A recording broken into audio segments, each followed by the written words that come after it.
السلام علیکم ورحمۃ اللہ وبرکاتہ۔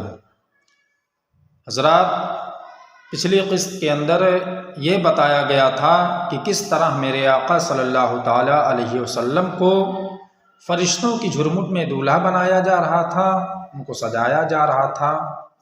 اعلیٰ حضرت عظیم البرکت مجدد دین و ملت امام محمد رضا خان علیہ رحمت و رضوان اس کے آگے اپنے قصیدے کے اندر فرماتے ہیں، اتار کر ان کے رخ کا صدقہ یہ نور کا بٹ رہا تھا باڑا۔ اتار کر ان کے رخ کا صدقہ یہ نور کا بٹ رہا تھا باڑا، کہ چاند سورج مچل مچل کر جبیں کی خیرات مانگتے تھے۔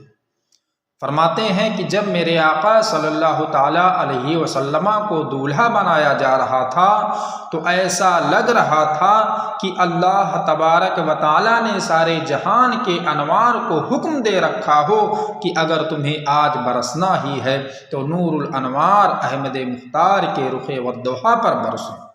اس نور کے منبع و مرکز کے چہرے اقدس کی نچھاور سے تمام نورانیوں میں نور کی خیرات بانٹی جا رہی تھی۔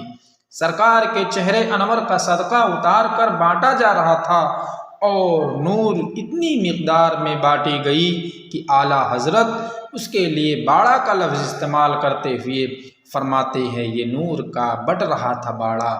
نور اتنی مقدار میں بٹی کہ چاند سورج باوجود اتنی تابناک ہونے کے مچل مچل کر ٹھمک ٹھمک کر معراج کے دولہا محمد عربی صلی اللہ تعالیٰ علیہ وسلم کے پیشانی اقدس کی خیرات مانگ رہے تھے۔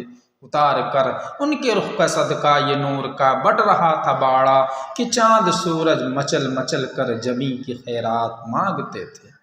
حضرات، چاند اور سورج نے سرکار اقدس صلی اللہ تعالیٰ علیہ وسلم کے چہرے مبارک کا جو نور کا صدقہ بٹا وہ پایا، لیکن ستاروں کو کیا ملا؟ کیا وہ خالی ہاتھ ہی رہ گئے؟ تو اسی کے آگے فرماتے ہیں، وہی تو اب تک چھلک رہا ہے، وہی تو جو بن ٹپک رہا ہے۔ فرماتے ہیں، وہی تو اب تک چھلک رہا ہے، وہی تو جو بن ٹپک رہا ہے۔ نہانے میں جو گرا تھا پانی کٹورے تاروں نے بھر لیے تھے۔ فرماتے ہیں کہ کچھ تمہیں معلوم ہے کہ معراج کی رات جب میرے آقا صلی اللہ تعالیٰ علیہ وسلم نے غسل فرمایا تو اس غسل کا پانی کہاں گیا؟ اگر نہیں جانتے ہو تو سنو، یہ آسمان پر ستارے تمہیں دکھائی دے رہے ہیں نا، ان میں جو روشنیاں تھرکتی اور کانپتی ہوئی نظر آ رہی ہے اس کو ذرا غور سے تو دیکھو، یہ اسی غسل مبارک کا پانی ہے جس کو ستاروں نے اپنی آنکھوں کے کٹوروں میں محفوظ کر لیا تھا۔ یہ اسی کا صدقہ ہے جو ابھی تک چھلک رہا ہے اور نور بن کر روشنی ٹپکا رہا ہے۔ نور نے طلبوں کو سہلا کر جگایا خواب میں، یوں ہوئی سرکار کی معراج جسمانی شروع۔ پہلے تو وہ ہمر کعبے سرور کونین تھا، ہو گئی جبریل کی سدرہ سے حیرانی شروع۔ حضرات، معراج کے دولہا محمد عربی صلی اللہ تعالیٰ علیہ وسلم کے چہرے مبارک کا صدقہ جب اتارا گیا تو وہ چاند اور سورج نے لے لیا، جو نہانے میں پانی گرا تھا وہ تو تاروں نے بھر لیا، اب طلبوں کا دھون کہاں گیا؟ کیا یہ بھی کسی کے حصے میں آیا یا نہیں آیا؟ تو اسی کے آگے فرماتے ہیں، بچا جو طلبوں کا ان کے دھون، بنا وہ جنت کا رنگ و روغن۔ بچا جو طلبوں کا ان کے دھون، بنا وہ جنت کا رنگ و روغن۔ جنہوں نے دولہا کی پائی اترن، وہ پھول گلزار نور کے تھے۔ فرماتے ہیں، حضور اکرم صلی اللہ تعالیٰ علیہ وسلم کے غسل مبارک کی فراغت کے بعد آپ نے جو پاؤں مبارک دھوئے، آپ کی پاؤں کے تلووں سے جو پانی گرا وہ جنت کا چہرہ مہرہ اور اس کی چمک دمک بنی، اس سے جنت کا رنگ و روغن بنا، جنت کی آرائش کی گئی۔ اور معراج کے دولہا محمد عربی صلی اللہ تعالیٰ علیہ وسلم جو لباس اقدس پہنے ہوئے تھے اس سے جنت کے باغ کے پھول بنائے گئے۔ جنت کے اندر جو نورانی پھول ہیں وہ سرکار دو عالم صلی اللہ تعالیٰ علیہ وسلم کے پہنے ہوئے کپڑوں سے بنائے گئے۔ جنہوں نے دولہا کی پائی اترن، وہ پھول گلزار نور کے تھے۔ یہ فرماتے ہیں، خبر یہ تحویل مہر کی تھی کہ رت سہانی گھڑی پھرے گی، خبر یہ تحویل مہر کی تھی کہ رت سہانی گھڑی پھرے گی، وہاں کی پوشاک زیب تن کی، یہاں کا جوڑا بڑھا چکے تھے۔ حضرات، سورج جب ایک منزل سے دوسری منزل میں جاتا ہے تو اس کو علم نجوم کی اصطلاح میں تحویل مہر کہتے ہیں۔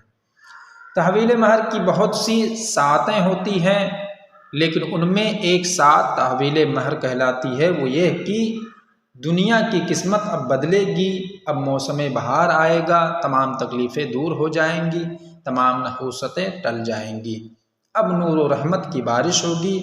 اسی کو اعلیٰ حضرت فرماتے ہیں خبر یہ تحویل مہر کی تھی، یعنی تم کو خوشخبری مبارک ہو کہ سرکار دو عالم صلی اللہ تعالیٰ علیہ وسلم نے دنیا کا مادی لباس بڑھا کر نوری لباس پہن لیا ہے۔ حضرات، ہمارے یہاں ادباً دسترخوان کو اٹھانا نہیں کہا جاتا، دسترخوان کو بڑھانا کہا جاتا ہے۔ اسی طرح جوڑے کو اتارنا نہیں کہا جاتا، جوڑے کو بڑھانا کہا جاتا ہے۔ سرکار کائنات صلی اللہ تعالیٰ علیہ وسلم نے دنیا کا جو مادی جوڑا تھا وہ بڑھا کر اب نورانی پوشاک زیب تن کی تھی، جیسا کہ احادیث کریمہ کے اندر موجود ہے کہ جب سرکار دو عالم صلی اللہ تعالیٰ علیہ وسلم معراج کے لیے تشریف لے گئے تو رضوان جنت اپنے ساتھ سرکار دو عالم صلی اللہ تعالیٰ علیہ وسلم کا امامہ شریف لے کر کے آیا، جو کئی سال پہلے جنت میں پیدا کیا گیا تھا اور سرکار دو عالم صلی اللہ تعالیٰ علیہ وسلم کے لیے خاص رکھا گیا تھا۔ اس کے ارد گرد 40,000 فرشتے ہر وقت درود و سلام کے گلدستے پیش کیا کرتے تھے۔ جب رضوان جنت کو اللہ تبارک و تعالیٰ نے سیدنا حضرت جبریل علیہ السلام کے ساتھ بھیجنے کا حکم دیا تو ان فرشتوں نے کہا، اے رب کائنات، ہم تیرے محبوب صلی اللہ تعالیٰ علیہ وسلم کو بغیر دیکھے ان کے امامہ پر کئی سال سے صلاۃ و سلام کے گلدستے نچھاور کر رہے ہیں، ہمیں بھی یہ شرف بخشا جائے کہ ہم بھی اس امامے کے ساتھ دنیا میں اس محبوب صلی اللہ تعالیٰ علیہ وسلم کی زیارت کے لیے جائیں۔ تو اللہ تبارک و تعالیٰ نے ان کو اجازت دی، وہ فرشتے یہ امامہ شریف لے کر کے آئے تھے۔ حضرات، روایتوں کے اندر اس کی تفصیل ملتی ہے کہ نور کا امامہ آپ کے سر پر رکھا گیا۔ تو اعلیٰ حضرت انہی سارے واقعات کی طرف اشارہ کرتے ہوئے اپنے قصیدے کے اندر فرماتے ہیں، خبر یہ تحویل مہر کی تھی کہ رت سہانی گھڑی پھرے گی، وہاں کی پوشاک زیب تن کی، یہاں کا جوڑا بڑھا چکے تھے۔ یعنی معراج کے دولہا کا شب معراج زمین سے آسمان کی طرف اور مکان سے لامکاں کی طرف جانا، گویا اپنا ایک برج چھوڑ کر دوسرے برج کی طرف چلنا، اس بات کی دلیل ہے کہ موسم بدلنے والا ہے اور امت کے لیے سہانی اور پسندیدہ گھڑی آنے والی ہے کہ جب لامکاں پر امت کی بخشش کے فیصلے ہوں گے۔ اس لیے تو وہاں کا نورانی لباس پہنا اور یہاں کے کپڑے امت کے گناہوں کے بدلے صدقے کر دیے تاکہ امت سے اس صدقے کے طفیل گناہوں کی آفت ٹل جائے۔ وہاں کی پوشاک زیب تن کی، یہاں کا جوڑا بڑھا چکے تھے۔ اعلیٰ حضرت اگلے شعر کے اندر فرماتے ہیں، تجلی حق کا صحرا سر پر صلاۃ و تسلیم کی نچھاور۔ تجلی حق کا صحرا سر پر صلاۃ و تسلیم کی نچھاور، دروی قدسی پرے جما کر کھڑے سلامی کے واسطے تھے۔ فرماتے ہیں سرکار کائنات صلی اللہ تعالیٰ علیہ وسلم کے سر انور و اقدس پر جلوہ حق کا نورانی صحرا باندھا گیا اور حوران بہشت نے درود و سلام کے پھول نچھاور کیے، اور جس جس راستے سے حضور کی سواری گزری دونوں طرف فرشتوں نے کھڑے ہو کر معراج کے دولہا کو سلامی پیش کی۔ حضرات، آپ دنیا کے بادشاہوں کا ہی جائزہ لے لیجئے کہ جب ان کی سواری گزرتی ہے تو ایسے ہی ہوتا ہے، کوئی پھول نچھاور کرتا ہے، کوئی راستے کے دونوں طرف کھڑے ہو کر استقبال کرتے ہیں، کوئی ہٹو بچوں کی صدائیں لگاتا پھرتا نظر آتا ہے، ایسے ہی معراج کے دولہے کے سر پر اللہ جل شانہ کا نورانی صحرا باندھا گیا اور فرشتوں نے آپ پر صلاۃ و سلام کی بارش کی، اور آپ کے استقبال کو مقدس فرشتے راستے کے دونوں طرف قطار بنا کر سلامی پیش کرنے کے لیے کھڑے تھے، درو قدسی پرے جما کر کھڑے سلامی کے واسطے تھے۔